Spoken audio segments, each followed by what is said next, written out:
In Sanskrit, bhava, in Hindi it is called hona. So we already know that when we add ti to the bhava, that is bhavati, it will become होता है, होता है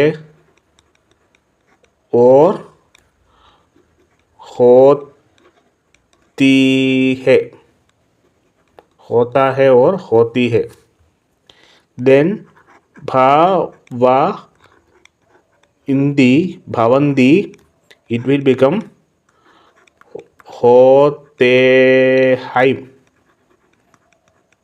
होते hymn. Now we have our C. So bhava C, bhava C. What will it become? Bhava C.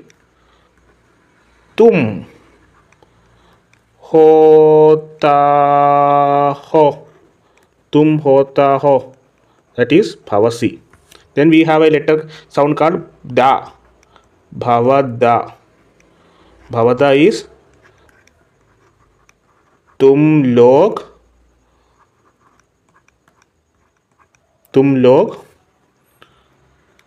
होते हैं, तुम लोग होते हैं.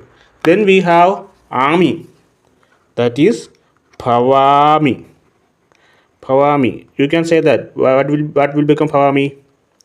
माइम होता हूँ. This is bhavami. Then amaha, bhavamaha.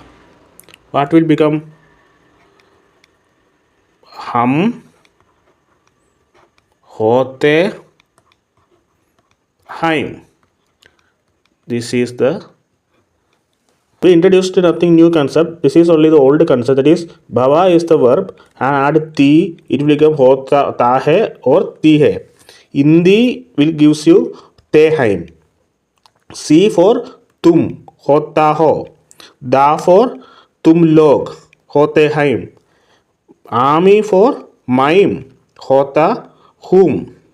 Amaha for हम, होते haim. I am writing फल मीठा होता है, फल मीठा होता है.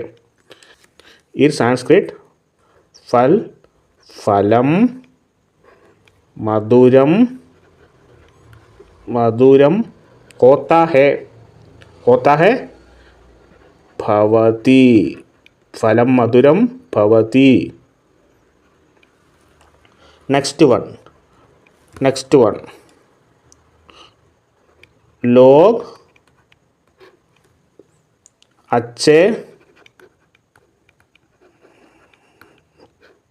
अच्छे होते, लोग अच्छे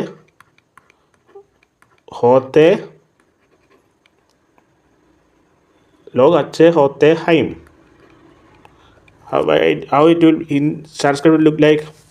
Log means जनाहा, जनाहा अच्छे, अच्छा means उत्तम, उत्तमम, होते हैं भवन्ति, भवता हैं हिंदी भवन्ति. Now माइम बिजी होता हूँ, माइम बिजी होता हूँ. How it will look like in Sanskrit? Mime for mime, हम busy, I am writing busy as it is. busy होता हूँ, भवा plus आमी, भवामी. This is